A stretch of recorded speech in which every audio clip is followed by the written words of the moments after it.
Hello friends, welcome to my channel সুপ্রকি মানি। তো প্রত্যেকবারের মতো এইবারও ঈদ উপলক্ষে কিন্তু অনেক নাটক বেরিয়ে গেছে তাদের রেসপেক্টিভ ইউটিউব চ্যানেলে। নাও এতগুলো নাটক দেখে রিভিউ করাটা সত্যি সম্ভব হয় না।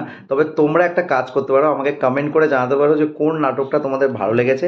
আমি অবশ্যই দেখবো, দেখার পর যদি মনে হয় যে রিভিউ করার মতো আমি অবশ্যই তোমার সাথে রিভিউ শেয়ার করব।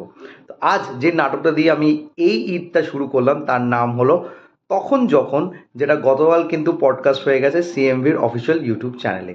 এই নাটকটির ডিরেক্টর হচ্ছে মিজানুর রহমান আরিয়ান। এই নামটাই কাফি যে কোনো বাংলাদেশের কাজ দেখার জন্য, বিকজ আমি কিন্তু এই ব্যক্তিটার প্রচণ্ড বড় ভক্ত।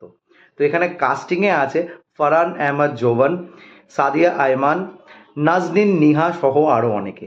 তো কেমন লাগলো এই নাটকটি সব কিছু নিয়ে তোমার সাথে শেয়ার করবো। So I are be waiting for, let's start with the video. 1 ঘন্টার কাছাকাছি হচ্ছে নাটকটির ডিউরেশন, এবং নাটকটির গল্পটা কিন্তু একটা রোম্যান্টিক লাভ ট্রায়াঙ্গেল। না, এই রোম্যান্টিক লাভ ট্রায়াঙ্গেল গল্প কিন্তু সাধারণত খুব ক্লিশে হয়ে থাকে, এবং এইটাও কিন্তু ভিন্ন নয়। এই টাইপের গল্প কিন্তু আমরা বহুবার অনেক জায়গায় দেখে এসছি। তবে যেই জিনিসটা এই নাটকটাকে আর বাদবাকি লাভ ট্রায়াঙ্গেল থেকে একটু হলেও ভিন্ন করে, সেটা হচ্ছে এটার প্রেজেন্টেশনটা, এবং সেটার হ্যাটস অফ ক্রেডিট যায় হচ্ছে আরিয়ান স্যারের ওপর। বিকজ তার মধ্যে একটা সে কেবিলিটি আসে, সে ডিলেমা বা যেইভাবে একটা লাভ ব্লসম করছে একজনের মধ্যে, সেটা যেভাবে আমাদের কাছে তুলে ধরে, এবং তার যে ক্রাইসিসটা সেটা যেভাবে আমাদেরকে দেখায়, সেটা কিন্তু মনে হয় যেন আমাদের জীবন থেকেই কোনো একটা পাতা বেরিয়ে এসে স্ক্রিনের মধ্যে আমরা দেখতে পাচ্ছি। যদি ছোট করে গল্পটা বলা যায়, গল্পটা হচ্ছে বেসিক্যালি দুই বন্ধুকে ঘিরে, বলা যেতে পারে বান্ধবীকে ঘিরে, যে চরিত্রটা প্লে করছে সাদিয়া আইমান অ্যান্ড নাজনীন নিহা। নাও তারা একে অপরের বেস্টিজ। নাও সাদিয়ার আইমানের চরিত্রের বিয়ে ঠিক হয়ে গেছে যৌবনের চরিত্রের সাথে। তো সে চায় তার বন্ধু তার বিয়েতে পার্টিসিপেট করে, এবং বন্ধু সুদূর বিদেশে থাকে নিহার চরিত্রটি, তো তাকে সে ইনভাইট করে তার বিয়েতে। সে আসে, এবং বিয়েতে আসার পরে জানতে পারে যেই ব্যক্তিটার সাথে তার বিয়ে হচ্ছে তার সাথে তার একটা পাস্টে কিছু কানেকশন ছিল। নাও কি হয় এই তিনজনের লাইফে, আলটিমেটলি বিয়েটা কার সাথে সম্পূর্ণ হয়, সেই সব কিছু বিষয় জানার জন্য তোমাদের এই নাটকটি দেখতে হবে। আমি বলেইছিলাম যে নাটকটি কিন্তু ভীষণ একটা ক্লিশে সাবজেক্টকে ঘিরে, তবে এখানে যে প্লট পয়েন্টসগুলো খেলা করা হয়েছে সেগুলো ভীষণভাবে তোমাদেরকে মনে ছোবে। স্পেশালি নিহা এবং যৌবনের যে পাস্টে কানেকশানটা দেখানো হয়েছে, সেই কানেকশানের বেসিসে তাদের মধ্যে যে ক্রাইসিসটা হয়েছে, সেই ক্রাইসিসটা কিন্তু একদমই একটা প্র্যাকটিক্যাল ক্রাইসিস দেখানো হয়েছে। এটা কিন্তু সচরাচর আমরা প্রত্যেকেই হয়তো কখনো না কখনো আমাদের স্কুলে হোক বা কলেজে হোক ফেস করে এসেছি, এবং এটা কিন্তু একদমই ফেলে দেওয়া যায় না। এবং সেটাকে যেইভাবে তুলে ধরেছে না, ওই জায়গাটা কিন্তু তোমাদের অবশ্যই ফিল করবে, মানে বলে না বুকের মধ্যে গিয়ে গাঁদবে, লিটারেলি বুকের মধ্যে গিয়ে গাঁদবে।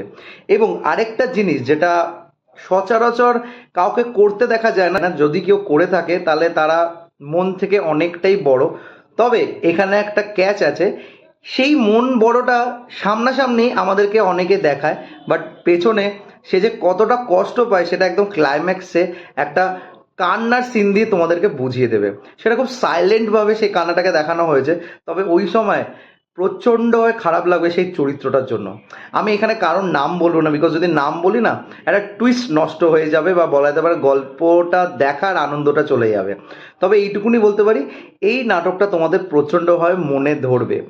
খুবই রিপিটেটিভ একটা গল্প, খুবই সিম্পল একটা স্টোরি লাইন, স্টিল কিছু না কিছু এমনভাবে এখানে আরিয়ান স্যার ইনকর্পোরেট করেছে যে তোমাদেরকে অবশ্যই কিন্তু ভালো লাগাবে। এবং এই যৌবন কিন্তু আস্তে আস্তে একটা কি বলবো, এরম টাইপের চরিত্রের একটা এপিটোম হয়ে যাচ্ছে, মানে তাকে কিন্তু এরম টাইপের চরিত্র দেখতে দেখতে আমরা ভীষণভাবে পছন্দ করছি, এবং তাকে কিন্তু খুব সুন্দরভাবে মানানসই হয়ে যায় এরকম একটা চরিত্রের মধ্যে দেখতে। এদিকে নাজনীন নিহাকেও কিন্তু খুব সুন্দর লেগেছে, এবং তার চরিত্রটাও কিন্তু বেশ সুন্দরভাবে সে তুলে ধরেছে। সাদিয়া এমানকে এখানে একটা শেড রোল দিয়েছে, তবে যেই শেডের রোলটা এখানে দেওয়া হয়েছে সেটা সাধারণত এই ব্যক্তিটি অনেক নাটকে করে এসেছে। মানে আমি সাদিয়া আয়মানের যে কটা কাজ দেখেছি তার মধ্যে এরম টাইপের চরিত্রকেই তাকে দেখা গেছে, তো আমার মনে হলো যেন একটা রিপিটেটিভ চরিত্র সে পেয়েছে। তবে অবশ্যই এই যে নাটকটার যে এসেন্সগুলো, যে প্লট পয়েন্টসগুলো আমি যেরকম আগেও বললাম এখনো বলছি, সেগুলো কিন্তু অবশ্যই তোমাদেরকে ভালো লাগাবে। আর বন্ধুত্বর মধ্যে যে অনেক সময় একটা স্ট্রং হোল্ড থাকে, যে আমরা মুখে অনেকে বলে দিই যে তুই আমার বেস্টি, তোর জন্য আমি জীবন দিয়ে দেবো, কিছু হতে, সেটা অ্যাকচুয়ালি করে দেখানো হয়েছে এই নাটকটার মধ্যে। এবং সেটা লিটারেলি তোমাদেরকে ভালো লাগাবে, তার সাথে সাথে খারাপও লাগাবে সেই ব্যক্তিটার জন্য। তো আমার কাছে এই নাটকটা ইয়েট এগেন আরিয়ান স্যারের আরেকটা কাজ যেটা অবশ্যই আমার মনে ধরেছে। এখানে একটি গান আছে, সেই গানটাও খুব সুন্দরভাবে প্লেস করা হয়েছে, both in the romantic way and in the sad way. আর খুব সুন্দরভাবে কিন্তু নাটকটাকে এগিয়ে নেওয়া হয়েছে। তো এই ছিল রিভিউ ফর দি নাটক তখন যখন। তোমরা যারা যারা দেখেছো কমেন্ট করে জানিও তোমাদের কেমন লেগেছে। আর আমার যদি নাটকের রিভিউটা ভালো লেগে থাকে, don't forget to like, share and subscribe my channel.